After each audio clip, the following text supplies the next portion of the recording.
नमस्कार। आज राजनीतिक विज्ञान 10/2 की पाठशाला में आपका स्वागत है। आज हम आपकी पाठ्य पुस्तक पार्ट बी पाठ 8 में आर्थिक और राजनीतिक सत्ता के वैकल्पिक केंद्र कौन कौन से हैं और उन वैकल्पिक केंद्रों में चीन जो कि एक आर्थिक शक्ति के रूप में उभरा, उसके क्या कारण है और भारत और चीन के क्या संबंध है। इन 3 बिंदुओं पर आज हम जानकारी हासिल करेंगे। जैसा कि आप जानते हैं कि 1940 के आसपास, जो 1940 के दशक में विश्व राजनीति में बहुत सारे परिवर्तन हुए, जिसमें दूसरा विश्व युद्ध के बाद संयुक्त राष्ट्र संघ की स्थापना, भारत का एक गणराज्य बनना और चीन जो कि 1 अक्टूबर 1949 को लोक गणराज्य बना था, और विश्व जो है वो 2 गुटों में उसमें बंट गया। एक गुट का नेतृत्व पूंजीवादी अमेरिका और दूसरे गुट का साम्यवादी रूस, सोवियत रूस कर रहे थे, और एक होड़ सी थी, सैनिक संधियों की होड़। और इस तरह से चाहे गुट निरपेक्ष का भी एक केंद्र बना। और उसके बाद 80 के दशक में भी विश्व राजनीति में बहुत सारे परिवर्तन हुए, और उन परिवर्तनों में बहुत सारे वैकल्पिक केंद्र बने। जो वैकल्पिक केंद्र बने आर्थिक और राजनीतिक सत्ता के, उसमें यूरोपियन संघ और एशियन दक्षेश जिसे हम सार्क कहते हैं, और उसमें भी जापान, चीन, जर्मनी, इस तरह के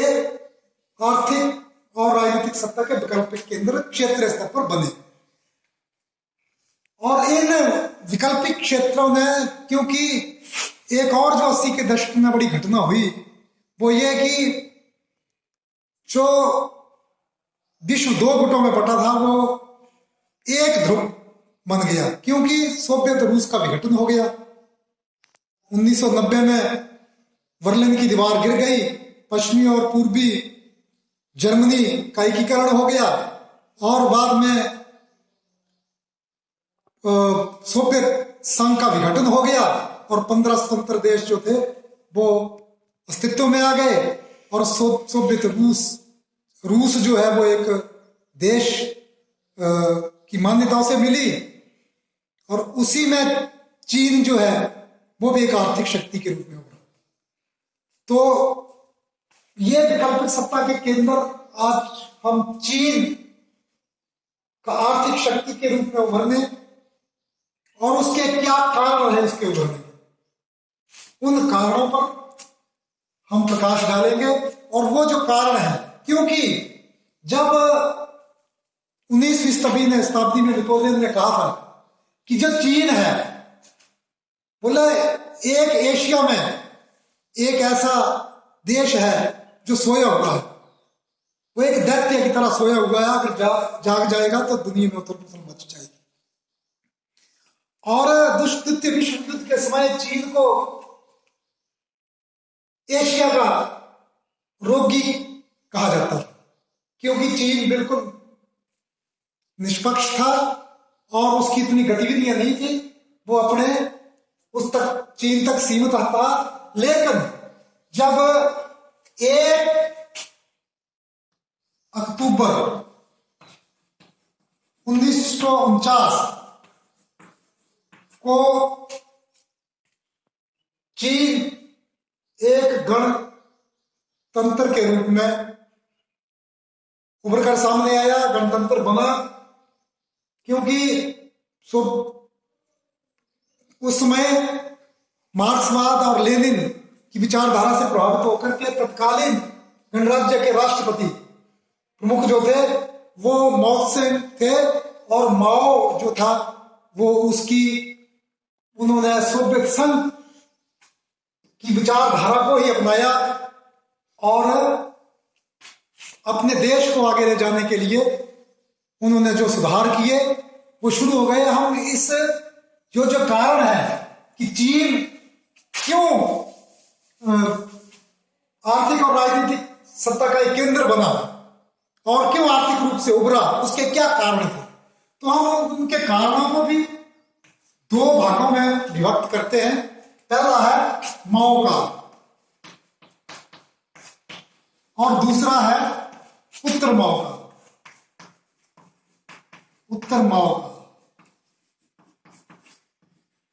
उत्तर माओ काल, ये जो माओ काल है ये 1949 से लेकर 1975 के बीच में है, क्योंकि 1975 में माओ की मृत्यु हो गई थी, तो 1975 तक वो चीन में एक छत्र उन्होंने शासन किया, और उत्तर माओ काल जो था वो 1975 से लेकर अब तक चला हुआ है। तो हम इन कारणों का भी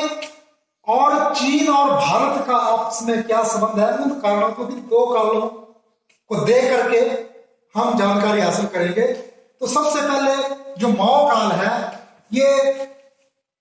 1949 से लेकर के माओ ने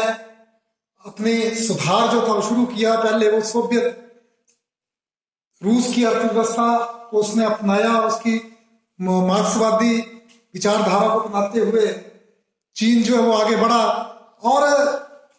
काफी सुधार जो है वो चीन ने आगे किए और अपने देश की प्रगति की माओ काल में। और उसके बाद, क्योंकि इसका पहला जो कारण था वो यही था कि आगे बढ़ने की इच्छा। तो जो कारण थे चीन क्यों एक शक्ति के रूप में उभरा, वो यही था कि आगे बढ़ने की इच्छा, आगे बढ़ने की इच्छा। चीन के नेता जो थे वो आगे बढ़ने की उनकी इच्छा थी, विकास में वो आगे बढ़ते गए। और दूसरा इसका कारण ये था कि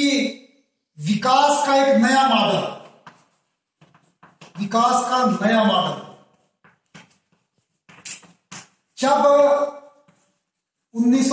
जब 70 के दशक में अमेरिका और चीन आपस में उनके संबंध स्थापित हुए, तो उन्होंने भी एक विकास का नया मॉडल जो है वो प्रस्तुत कर दिया।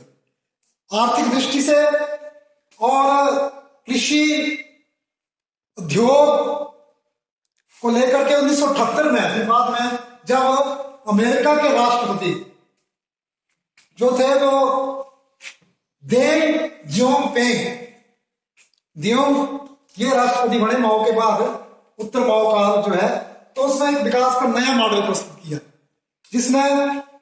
कृषि क्षेत्र को निजीकरण के हाथों में सौंप करके जो राशि इकट्ठी हुई उस पर उसको जो है औद्योगिकरण के लिए प्रयोग में लाया गया, और उसके बाद घरेलू संसाधनों का उपयोग,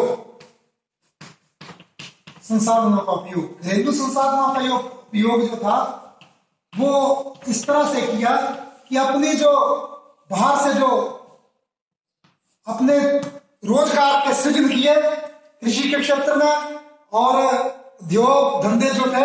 उसमें रोजगार सृजन हुआ और वो उपयोग किया। ये भी एक बहुत बड़ी आगे बढ़ने की एक उनकी वो थी। और कल्याणकारी, चौथा जो है इसमें कारण कल्याणकारी योजनाओं का निर्माण, क्योंकि रोजगार और कृषि के क्षेत्र में योजनाएं जो तैयार की उद्योग धंधों को लेकर के, ये भी एक उनका बहुत बड़ा कारण रहा। और इसमें पांचवा जो है योग्य नेतृत्व। चीन का जो नेतृत्व है बड़े योग्य व्यक्तियों के हाथ में रहा। माओ काल में माओ त्से के नेतृत्व में और फिर उसके बाद जो देंग जियोंगपिंग या शी जिनपिंग जो आज हैं, वो एक योग्य नेतृत्व है उनका, और उनके द्वारा जो है वो चीन जो है एक आर्थिक शक्ति के रूप में उभरा। और इसमें जो योग्य नेतृत्व हुआ उसमें खुले द्वार की नीति, उन्होंने खुले द्वार की नीति शुरू की। खुले द्वार की नीति में उन्होंने विनिवेश को जो है वो खेती का निजीकरण किया और खुली निवेश नीति को जो है प्रोत्साहन दिया। और दूसरा उन्होंने इसमें उद्योगों का निजीकरण, खेती का भी निजीकरण किया और उद्योगों का भी निजीकरण किया, जिससे वहां के स्थानीय लोग जो है वो रोजगार से जुड़े और विदेशी मुद्रा का जो भंडार था वो जो है वो उन्होंने विदेशी मुद्रा का भंडार इकट्ठा किया और अपनी जो जुआन जो थी, जिस तरह से मुद्रा भारत की मुद्रा जो है रुपए है, उसी तरह से चीन की मुद्रा जुआन है। तो जुआन कूटनीति जो थी वो उन्होंने शुरू कर दी कि वो अपनी बाहर के कंपनियों को जो है वो अपनी करेंसी जो अपनी मुद्रा थी उसके तहत उसने ये कूटनीति शुरू की कि चीन के रास्ते खुले हैं और वहां पर जो निवेश किया जाए। उसमें युआन कूटनीति भी उनकी साथ साथ चली। और जो उसमें अंतिम था कि चीन जो था विश्व व्यापार संघ WTO, वर्ल्ड ट्रेड ऑर्गेनाइजेशन का सदस्य, पहले गैट था, गैट 1995 में समाप्त कर दिया, और WTO वर्ल्ड ट्रेड ऑर्गेनाइजेशन विश्व व्यापार संगठन 1995 में। हालांकि भारत ने 1995 में उनकी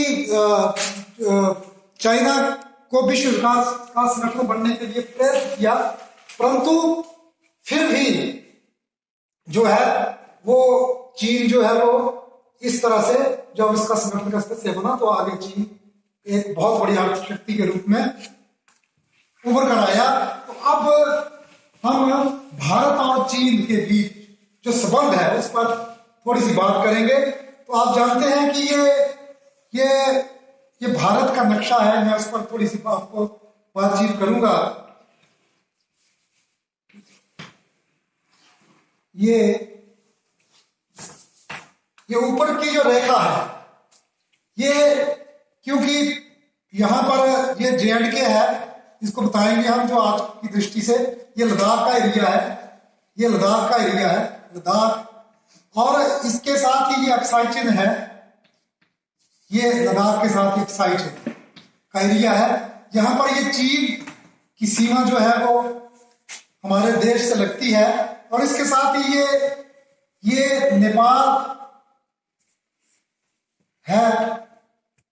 एक स्वतंत्र देश, और नेपाल के आगे ये जो यहां पर हमारा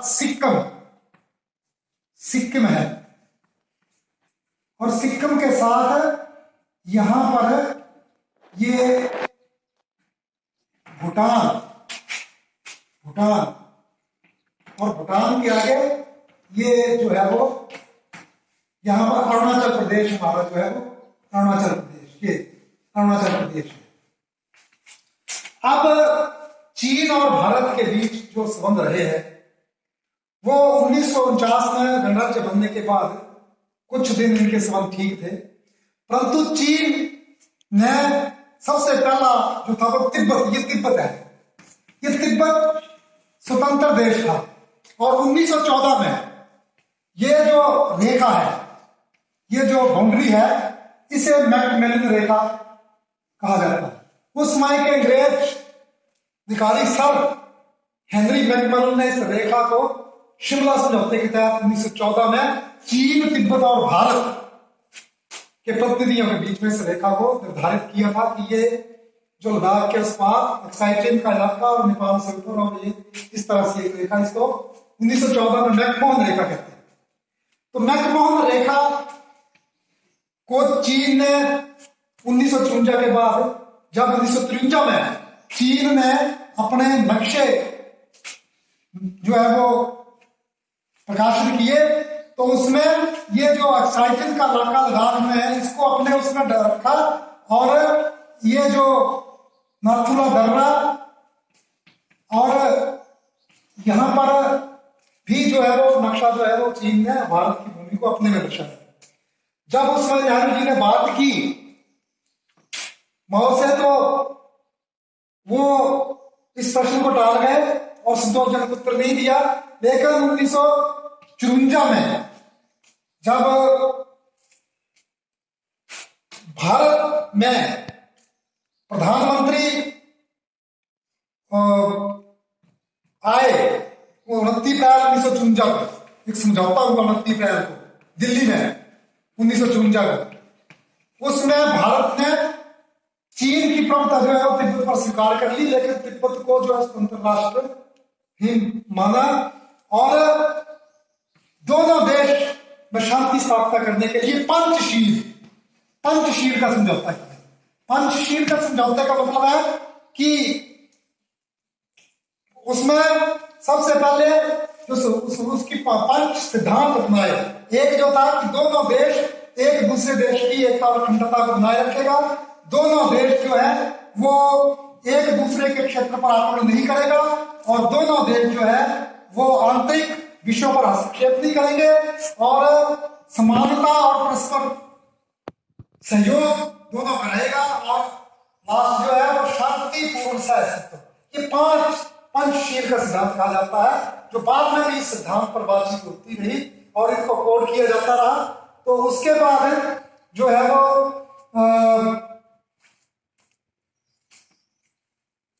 तनाव में थोड़ी सी वृद्धि होगी, क्योंकि चीन ने मैकमोहन रेखा को मानने से इनकार कर दिया, और यहां पर जो एक्साइटिन का एरिया है,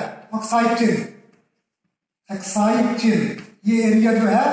ये इस एरिया में चीन ने अपने सैनिक गतिविधियां बढ़ा दी, और 1959 में जो तत्कालीन कारण था कि जो तिब्बत की एक क्रांति हुई मार्च 1959 में,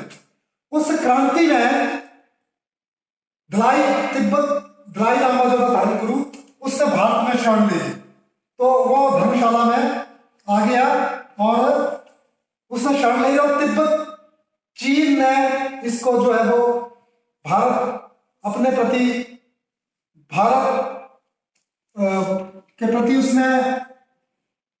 उसको इस तरह लिया कि भारत उसके विरोधी नीति अपनाई, तो वो जो था उसमें आपसी तनाव और बढ़े। और 1962 में तो इतने बिगड़ गए कि एक्साइटिन में चीन की जो गतिविधियां थी लद्दाख के क्षेत्र में यहां पर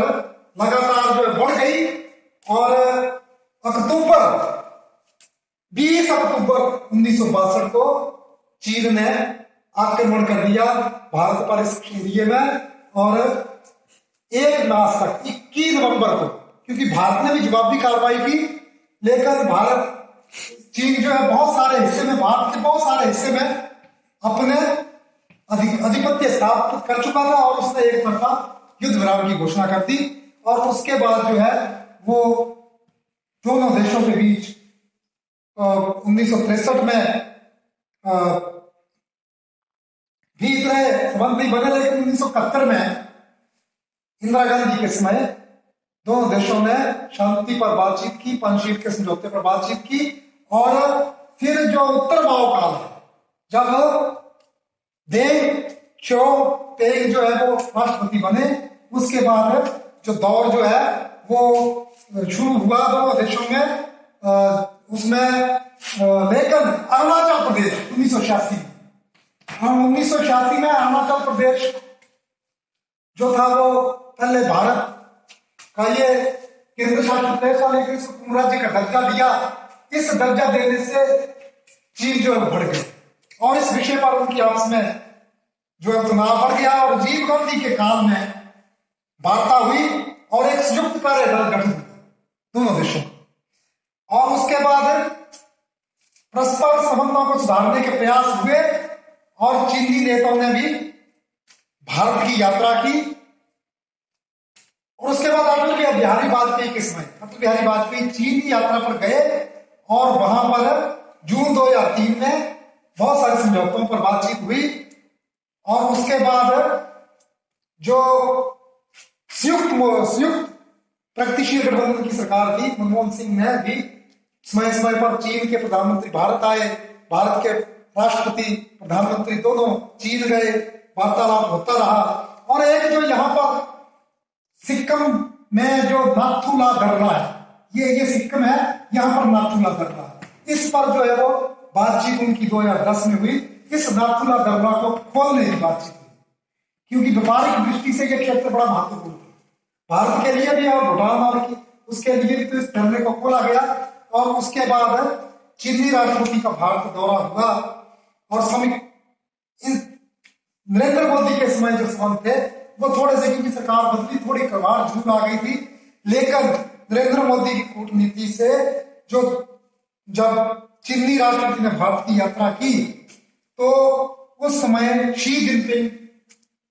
के साथ उनकी बातचीत हुई। और उसके बाद नरेंद्र मोदी भी जब चीन में गए तो दोनों देशों में व्यापारिक संबंध स्थापित हुए। परंतु 2016 में भारत को जो है वो परमाणु आपूर्ति कर्ता जो समूह है उसका सदस्य CNSG, परमाणु आपूर्ति कर्ता समूह में चीन ने रोड़े अटकाए और सदस्यता का विरोध किया। और इस विरोध के कारण उनमें थोड़ी सी कड़वाहट आई। और उसी समय जो है वो जो भूटान के पास यहाँ पर ये जो एरिया है, यहाँ पर ये ऊपर यहाँ पर डोकलाम, इस डोकलाम क्षेत्र में चीन जो है वो अपनी सड़क निर्माण की योजना बना रहा था। भारत ने उस पर आपत्ति की और बाद में दोनों देश ने अपनी अपनी सेनाओं को यहाँ पर इकट्ठा कर दिया। लेकिन चीन ने समझा कि अगर युद्ध हुआ, क्योंकि भारत और चीन में युद्ध की स्थिति बन गई थी, लेकिन नरेंद्र मोदी की कूटनीति से और चीन ने अपनी सेना वापस कर ली, भारत ने भी अपनी सेना वापस कर ली। और यह स्थिति जो थी दोनों देशों की अब थोड़ी उसमें संबंध अच्छे बने हुए हैं। और चीन लगातार जो है वो भारत के साथ संबंध स्थापित कर रहा है। तो ये जो चीन और भारत के संबंध थे वो कभी अच्छे रहे, कभी बीच में खटास आई, लेकिन कुल मिलाकर जो है वो आज